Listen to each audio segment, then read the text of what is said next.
Problems with publication are quite common in this field. In 1979, an American researcher, Russell Clark, ran into troubles when he wanted to publish the result of a very simple experiment. On the campus of Florida State University, he had a man asking women the following question: I have been noticing you around campus. I find you to be very attractive. Would you go to bed with me? Then he had a woman asking the same question to men. The experiment was later reenacted for a documentary. So we're going to see in a film what happens if you do this experiment. Hi, I've seen you around campus and I think you're very attractive. Thank you. I was wondering if you'd like to sleep with me tonight. Are you kidding? No. Is this a joke? It's not a joke. You're crazy. Well, no? Is that a no? I think you're really, really attractive. I was just wondering if you want to sleep with me tonight. No, thank you very much. No, I don't think so. No, I will never. I'm really sorry. No? No, thanks. I've seen you on campus. This experiment was first carried out at Florida State University. No. It was part of a study to find out if there really was a fundamental difference in men and women's attitude to casual sex. How you doing? I just wondered if you want to sleep with me tonight. I don't know, sorry. No, thank you. Is there any chance at all? Their results were clear-cut. Out of scores of women asked, What, are you mad? No, I'm just asking you. not one said yes to sex when asked by a stranger. She said no. What's wrong with you? So what was the story when it came to men? I've noticed you around. I find you very attractive. Hi, I've noticed you around campus. Yeah. And I think you're really attractive. Am I? Would you sleep with me tonight? Yeah, sure. Why not? Would you go to bed with me?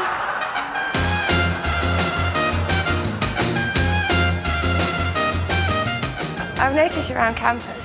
All right. And I think you're really attractive. Would you sleep with me tonight? Yeah. Yeah. Would you sleep with me tonight? Yeah. In the Florida experiment, 3 out of 4 men said yes to sex with a woman they'd never met before. Would you sleep with me tonight? Absolutely. Well, I finished my exam, so it would be an ideal time. No. Why not? Exam tomorrow. You've got an exam tomorrow. Yeah. If you didn't have an exam. Well, I would do, yes. Okay. What's particularly interesting is only half the men agreed to go out for coffee. Our results were very similar. Charlie got several yeses, Yeah, maybe. but not one woman agreed to sleep with Danny, despite his best efforts. I was just wondering, would you like to come to bed with me, basically? No. What, are you mad? No? I've noticed you around. It took Russell Clark at the time 10 years to publish the result of this experiment. In fact, he had to repeat it 3 times because after, there were publications who wrote him back, yes, we will publish it, but it's too old, so he had to do it once again. The reason, it's not because the experiment was so embarrassingly simple, but because it contradicted the zeitgeist at the time. At the time, modern psychologists wanted to believe that all behavioral differences between men and women had vanished. It was the 70s after the sexual revolution, and to think that there could be innate differences between the sexes was old-fashioned and politically not correct. In this case, personal experience would have told you the result all along, but there are experiments that contradict common sense to the point that the results are not believed to this day. I am sure most of you in this room are convinced that being cold has something to do with catching a cold. In fact, that's not true, and it was shown in 1946 in a series of experiments by the Common Cold Unit of the British government, which was placed in Salisbury, south of London. this place was very popular with students who were paid for staying 10 days in spacious apartments with books, radio, telephone. In exchange, they were infected with the cold virus, and if they were unlucky, they had to stand in the draft with wet socks on for some time. These treatments had no influence whatsoever on the probability that they caught the cold.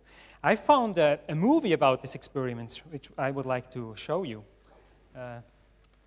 Can we have the... Yeah.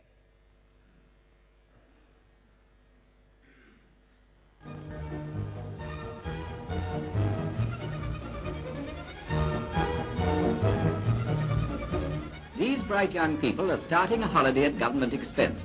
They answered the appeal for volunteers to enable scientists to find out more about the common cold.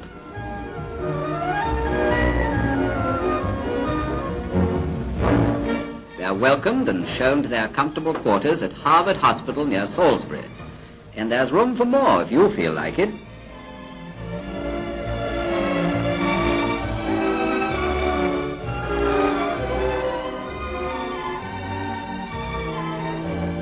These quarters are fine.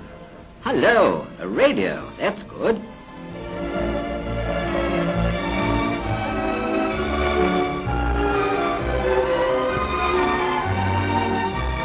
What's the good of a radio which doesn't work? Well, here's the phone. Let's get the engineer to it.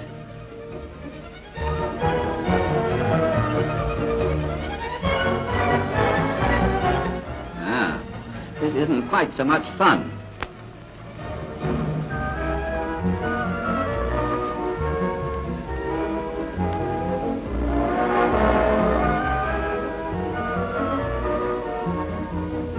Food is brought round in thermos containers and left at the door. The maid is given a chance to get at least 30 yards away. You mustn't just catch a cold, you have to wait till it's your turn.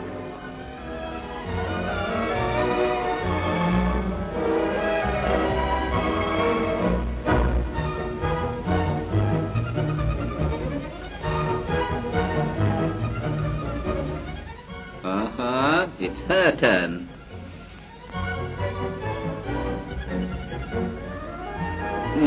Now it's hers. Well, it's what they came for.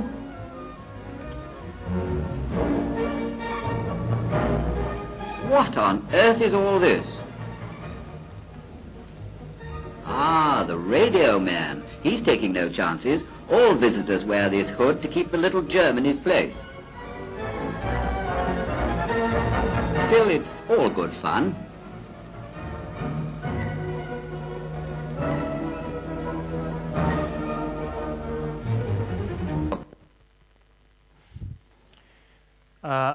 I'm not sure what this movie was made for, but my guess is that it was a recruitment movie to get more people to Salisbury.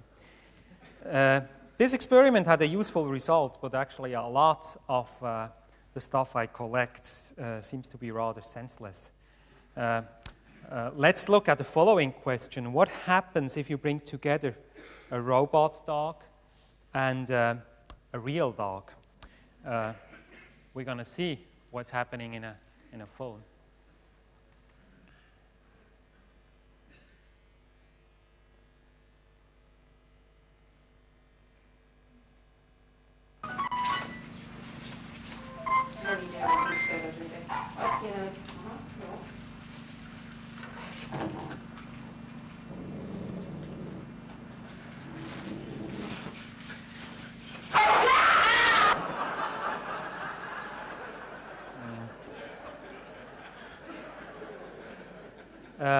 This experiment resulted in the paper Social Behavior of Dogs Encountering Aibo, an animal-like robot in a neutral and in a feeding situation. You just saw the feeding situation. Now, is there a lesson to be drawn from such experiments? Besides that they are fun and that you can learn an awful lot about the design of experiments and how not to do it, I like to think of them as a kind of an alternative history of science. In choosing experiments upon their weirdness, you get a fair choice of old and recent, important and unimportant studies. Also, don't judge too quickly about the usefulness of these experiments. Let's think about the robot or dog experiment. What if one day the dog takes the robot as a real dog? What would that mean? That the robot is a dog? That the dog is a robot? You see, one moment you have a weird experiment, the next it becomes experimental philosophy. If you want to know more about my book, go to my website. There are a couple of film clips there, a couple of excerpts, and as Peter said, the book will come out in September in Dutch.